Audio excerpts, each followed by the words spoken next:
vamos agora à entrevista do dia com Maria Lídia Flandoli.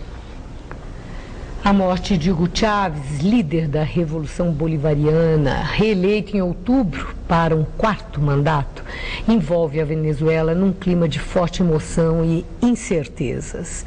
Eu agora converso com o jornalista Bob Fernandes, comentarista aqui do Jornal da Gazeta, comentarista político. E Bob estava na Venezuela até o final da semana passada, acompanhando os acontecimentos. Ele já havia entrevistado Hugo Chávez anteriormente algumas vezes.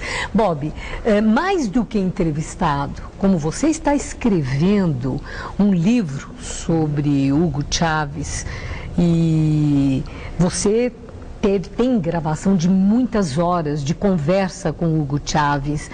Dá para traçar um perfil da personalidade desse homem tão peculiar, que é chamado de líder da Revolução Bolivariana, o libertador do século XXI, mas ao mesmo tempo, por outros, é visto como populista, como tem assim, uma coisa de leviandade no trato da coisa pública, um histriônico, até comparado com aquele Chávez mexicano aí de programas que faz tanto sucesso em programas populares. Afinal de contas, Hugo Chávez, como você descreve? Bem, todo líder que tem uma dimensão como essa que a gente está vendo pelo noticiário, que acabou tendo, aliás, uma dimensão que boa parte da mídia negava a ele, que agora, depois da morte, é obrigado a reconhecer, evidentemente tem uma complexidade que você não há como você analisar e dizer isso e aquilo. É extremamente complexo. Mais da metade da Venezuela o elegeu em 15 das 16 eleições que existiram nesses 14 anos. Isso já quer dizer alguma coisa. Quando a gente fala dos defeitos, que evidentemente não são poucos, que todos os humanos têm, e um líder como esse não deixaria de ter, é preciso lembrar que, por exemplo, a mídia venezuelana em 2002, ela foi atora de um golpe, que foi um golpe midiático militar. O candidato da oposição, Capriles, com quem eu falei a semana passada e publiquei uma entrevista, ele admitiu isso numa entrevista. Então, o que eu posso dizer é o seguinte: entre o que eu conheci da Venezuela, eu cheguei lá no dia do contragolpe, na véspera do contragolpe em 2002, e entre o que eu leio e o que eu ouço, existe uma distância fenomenal. Um personagem como esse, eu até escrevi isso hoje, ele não é um, ele é muitos. Tinha o Chávez Clown, que é aquele que falava com a multidão e fazia todo aquele aparato e dizia qualquer coisa no comício, e tinha um personagem com quem você conversava reservadamente, com quem você tinha outro tipo de conversa. Por exemplo, uma vez eu cheguei lá, numa das muitas horas de conversa, ele queria discutir, começou a citar vários trechos do último livro do Celso Furtado. Quem olha, quem vê e quem lê não imagina que o Chávez lia o livro, mas ele de fato lia. E por aí vai. Então é um personagem complexo e não é algo tão simples, e não é essa coisa simplória tal. Quanto a caudilhos e populistas, aí os sociólogos podem dizer melhor sobre isso. Até me parece que essas duas tipificações já não cabem nem na sociologia moderna. Mas está se discutindo muito agora a questão da continuidade do chamado chavismo.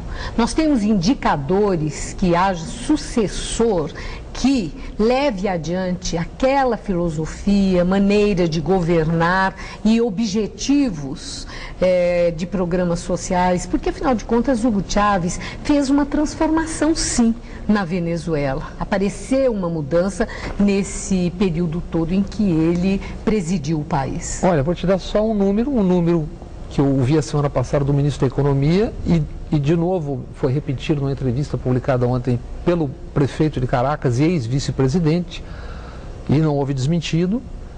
O governo Chávez, nos chamados programas sociais, nas áreas sociais, investiu em 14 anos 500 bilhões de dólares. Você imagine o que é um investimento de 500 bilhões de dólares. Isso ajuda um pouco a entender por que alguém ganha 15 em 16 eleições. Não adianta dizer que teve fraude, que não sei o quê, porque estava lá o Centro Carter, do Jimmy Carter, nas grandes eleições, atestando a validade ou não. E atestou. Agora, é uma coisa tipicamente venezuelana ou latino-americana, podemos dizer que sim. Olha, há pouco tempo atrás, Gordon Brown queria invadir a embaixada, o governo inglês, para poder capturar o Assange, o cara do Wikileaks que está lá.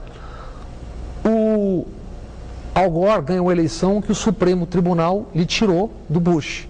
Então, a leitura dos tribunais acaba sendo sempre política. E no caso da Venezuela, há sim uma leitura política.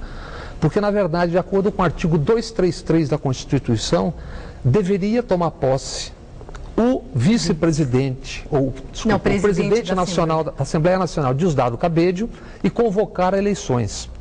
Só que houve um entendimento no dia 9 de janeiro do Tribunal Superior que havia, na verdade, uma continuidade do governo, que o Chávez era o presidente e continuaria.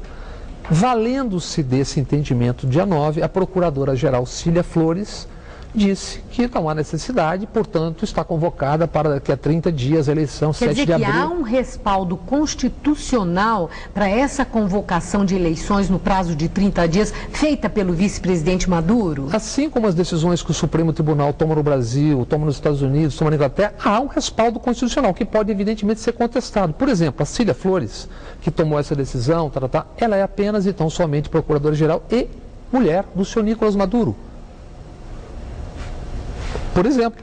Agora, por que isso? Porque o Diosdado Cabello é o homem que domina o Partido Socialista Unificado Venezuelano, o PSUV, e, portanto, há um certo temor, evidentemente, isso não será dito, de que ele, em sentando na cadeira, ficasse difícil de levantar. Essa é um dos temores. Bom, nós estamos falando de sucessão. Para encerrar, Bob, nós temos indicadores de que a oposição agora possa se unir e, com a ausência de Hugo Chávez, que afinal de contas tinha uma política muito personalista também, na ausência dele fica o mito, fica a lembrança, todo esse afeto, essa loucura que nós estamos assistindo agora, a reverência à imagem dele, ao nome dele. Agora. Tem sucessor, né? Não. Tem a questão do sucessor agora, ou chegou a hora e a vez da oposição, que já vem de alguma forma crescendo e avançando? Primeiro é preciso lembrar que estamos sabendo disso só agora, porque ele em morte, vivo era um perigo, morto já não é um perigo. O sucessor indicado por ele é o Nicolás Maduro. Não dá para fazer futurologia com a eleição. Daqui a 30 dias, provavelmente, obviamente ele será o candidato, provavelmente Capriles é um candidato da oposição. 30 dias, num ambiente de muita emoção, se nada de extraordinário se passar, ele sai a princípio como favorito. Muito obrigada, Bob. Uma boa noite. Boa noite. Estela.